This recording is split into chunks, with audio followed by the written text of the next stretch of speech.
Hi folks, Puffin here with your Antifa News Briefa for February 24th, 2022. Putin is going down, and everybody who's with Putin is going down. So he's made a big mistake. It's basically Putin against the world, or the world against Putin and the Trump Putineers.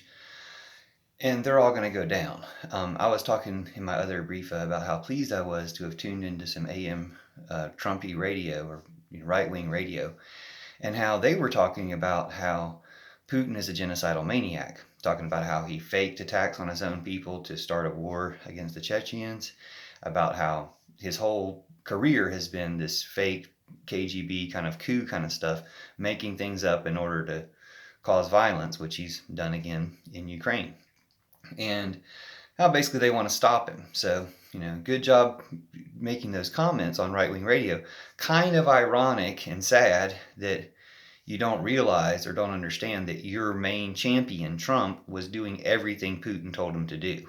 So that guy's a genocidal maniac, but you don't realize or won't explain how Trump was his puppet. So Trump has, of course, been praising Putin and, on and on being Putin's puppet. And you see even Tulsi Gabbard spreading Putin propaganda, talking about how Ukraine's not a democracy. No, Putin's the one who's not an elected leader and has just been kind of holding people hostage with threats of what he can do. But now he's holding Russia hostage as well, and Russia will overthrow him as a result of this. My kind of question is where China falls into this, because we have a racist anti-Chinese media and political climate in America, and we always depict China as doing the bad thing. So if there's a bad thing to be done, we're depicting China as doing it. So we say that China supports Russia. I don't know that they do. I watched some Chinese state media, CGTN channel on YouTube, which, we talk about China completely controls that type of media. And they don't seem to be praising or supporting or cheering on Putin in any way. So I hope that China is not supporting Putin, because as I said before, I think everyone who does support Putin will go down with Putin. They mentioned that India has not condemned Russia's actions here, and Modi is a Putin puppet, just like Bolsonaro, just like Trump. So again, I say the best thing we can do in America is arrest Trump, and other Trump Putineers.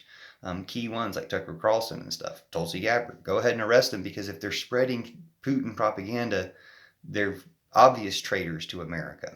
The nice thing, as terrible it is that Putin has invaded Ukraine, the good thing about it is it's all on camera. People are filming all of this. This is going to be one of the most recorded wars, or the most recorded war in history.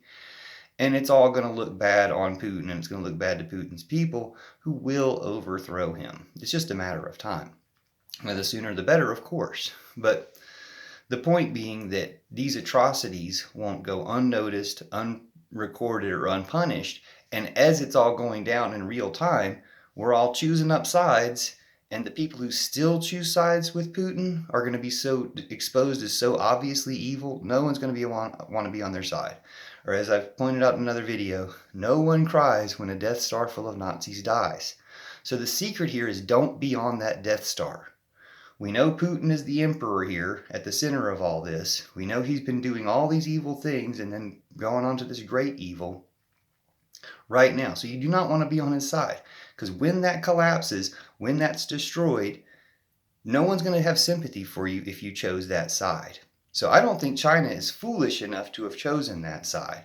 I do wish China would go ahead and use its power to cut Putin off, join the sanctions, things like that, to show that, and it might be that they encouraged him in some way to think that they were on his side in order to trick him into this foolish attempt. Because, of course, the Ukrainian people are defending themselves and will probably defend themselves to at least the collapse of Putin.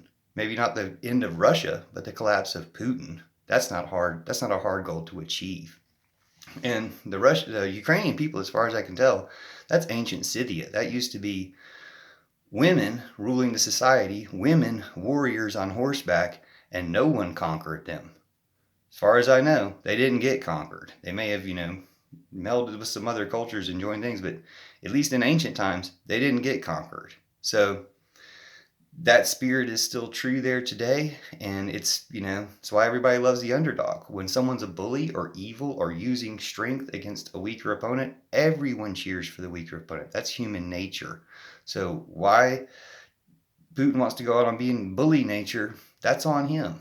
But all the people who join him, Trump obviously and some others, Tulsi, they're just going to be called out for it. Their supporters are going to be called out for it, or they'll need to have a wake-up call and come back to America. Betray Trump, betray Putin, become Americans, become humans again. If you were never Americans, you still can reclaim your humanity by betraying the betrayers of humanity. And that's Putin, Trump, Zuckerberg, etc. So thanks for watching and sharing. Let's save Ukraine. Let's save the world from these evil bad guys. Thanks. Love you forever. See you soon.